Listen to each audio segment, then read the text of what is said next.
in the Xfinity Series. Got a great car. Felt like our car was really good yesterday in practice. And everybody on this heat gets this team. Brought me a really fast Toyota GR Supra. So I don't know what it's going to be like tonight, honestly. I have no idea. So we'll just have to wait and see. Well, Josh, it's been a near-perfect start to the Xfinity season for Chandler Smith, winner of 2 of the last 3 races. But yesterday in practice, the team faced the first heavy amount of adversity that they have had this season. Early on in practice, contact with the wall forced damage to his number 81 race car. The team, because of proximity to Charlotte, decided to take the car back to their shop in Huntersville, North Carolina to work on it last night. It was a late night until about 1 o'clock. 50 members of Joe Gibbs Racing showed up to help repair that race car. It is back here. It is all good to go today, but he will have to start from the rear as he tries to get another win.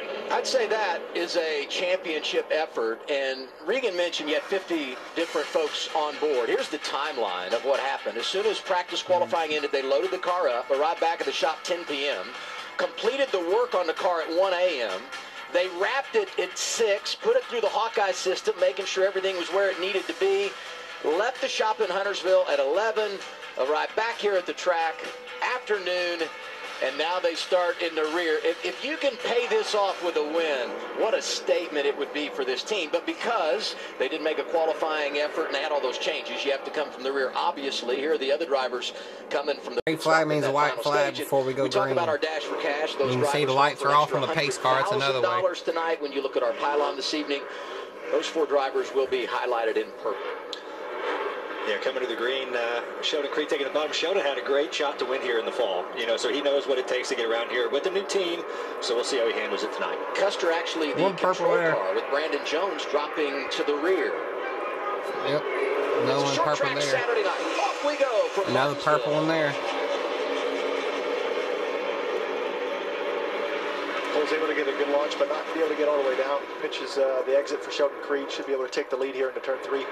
Look at Jeff Burton making it happen in that outside lane, driving the 27.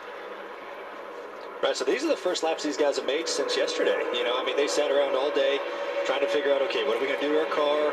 How's the racetrack going to be? So you're kind of learning under fire. Everyone's trying to settle in. Jeff did a really good job of getting down into third. You see Eric Amarola really working hard to try to clear himself in front of that 5, and he does. Anthony Alfredo, great qualifying effort in the 5 car, driving for Al Motorsports. Here's our Toyota onboard camera, Almirola 4th.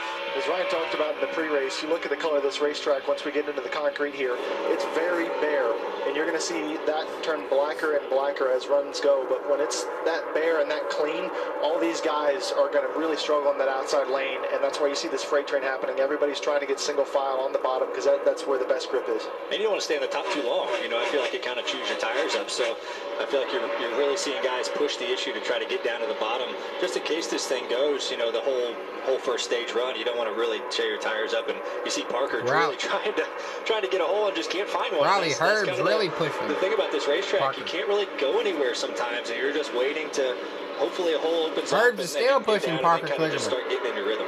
Parker's all the way back in 18th, and he's the only car on the outside lane right now. Riley was able to get that small gap, and he's probably going to pass the 48, and that's going to really put Parker in a really tough spot, and he's going to have to start getting desperate.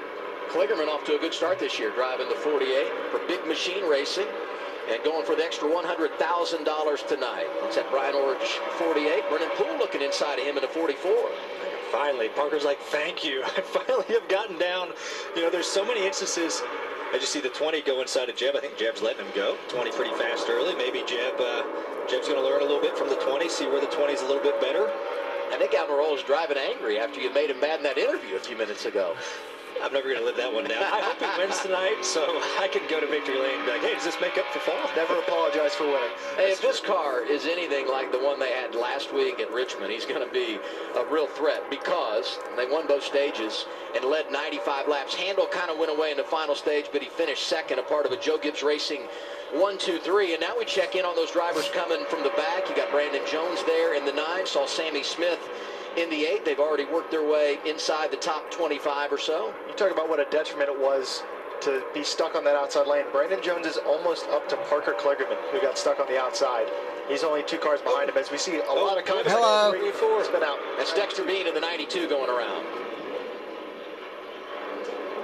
Caution's a theme at Martinsville for the Xfinity Series. Did a good job for not really hitting anything. He kept it off the wall. But this is I feel like this is going to be a little bit of a product of a little 3 wide, some dive bomb action. You're going to see that a lot tonight. And I think, unfortunately, Dexter was had the bad end of it.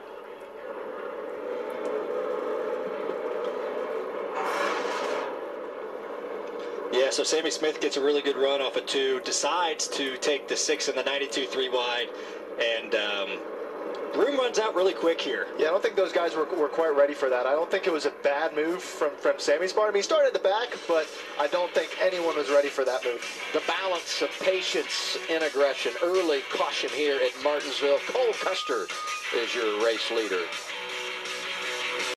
Can you make the right calls and lead your team to victory? Download for free from your app store.